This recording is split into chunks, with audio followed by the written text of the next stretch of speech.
Assalamualaikum warahmatullahi wabarakatuh. Halo teman-teman. Nama saya Sylvia Marsanda. Di sini saya akan membahas tentang dampak berperilaku atau berbudaya organisasi. Tapi sebelum itu, saya sangat membutuhkan teman ya. Jadi saya akan mengundang teman saya untuk ikut dalam video ini.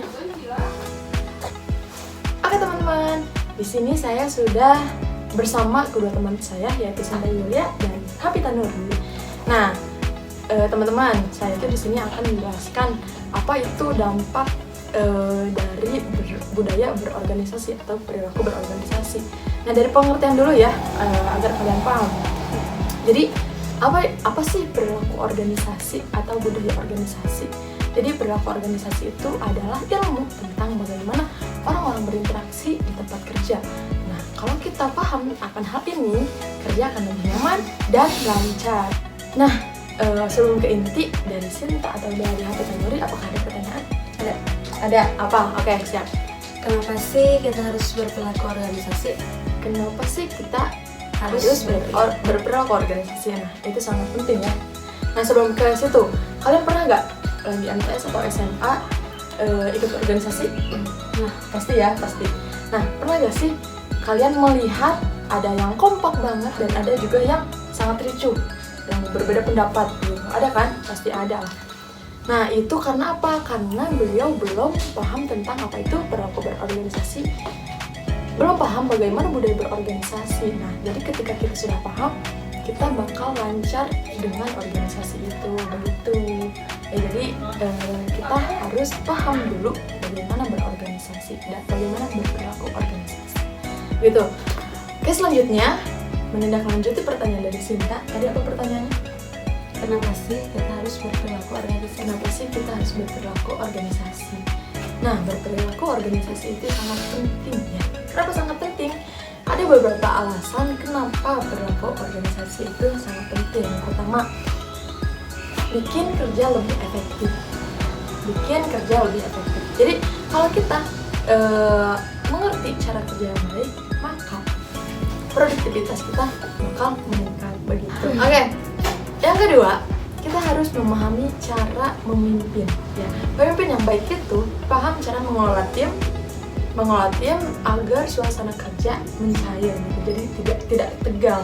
Ketika si bos melakukan sesuatu yang membuat karyawannya tegang, pasti kan ketidaknyamanan muncul begitu. Jadi pemimpin harus tahu dulu cara memimpin. Yang ketiga, meningkatkan komunikasi. Ngomong yang jelas dan bicara yang fasih itu adalah kunci komunikasi kerja tim yang sukses begitu. Oke, teman-teman, memasuki yang keempat ya, yaitu mengurangi konflik. Nah, dikarenakan konflik di setiap situasi itu pasti ada. Nah, tapi kalau kita bisa menghadapinya dengan baik, maka kita tidak akan terganggu dengan konflik tersebut. Begitu. Nah, teman-teman, kita masuk ke inti nih. Jadi, bagaimana sih dampak dari kita menerapkan budaya organisasi? Ya. Jadi, salah satunya yaitu budaya kerja yang sehat. Itu sangat penting, budaya kerja yang sehat. Jadi, budaya kerja yang sehat itu merupakan satu, lingkungan nyaman, ya, dan memberikan penerapan dan memberikan kesempatan untuk karyawan untuk berkembang.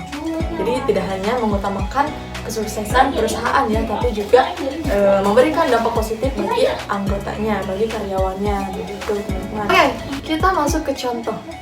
Ketika kita mengusahakan yang pertama lingkungan kerja yang produktif, maka karyawan akan merasa senang dan menikmati suasana saat bekerja. Itu sangat penting ya, kenyamanan itu sangat penting. Ketika kita tidak nyaman, pasti merasa gak mau di sini lagi, gitu kan? Ya begitu. Jadi kenyamanan itu sangat penting.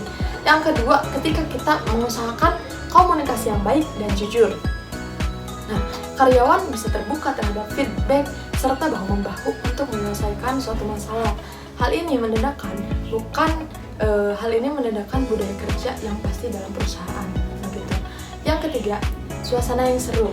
Nah, gak ada salahnya kita dalam bekerja itu seru-seruan gitu. Maksudnya kita sesekali ketawa bareng ya, biar tidak jenuh gitu, menikmati candaan di tengah-tengah di tengah-tengah banyaknya kerjaan begitu. Jadi kita juga, jadi intinya kita harus memahami budaya berorganisasi, apalagi dengan lingkungan teman-teman yang sangat berbeda pikiran begitu.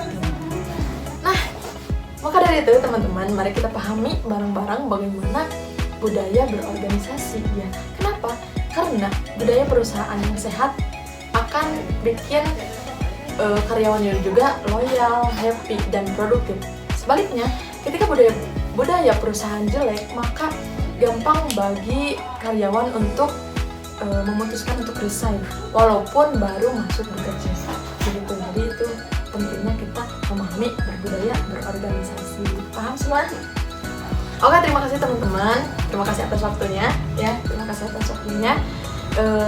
Saya Silva Marsanda, pamit undur diri. Wassalamualaikum warahmatullahi wabarakatuh. Nah teman-teman, maka dari itu mari kita sama-sama pahami budaya berorganisasi. Kenapa? Karena budaya perusahaan yang sehat bikin karyawannya loyal, happy, dan produktif.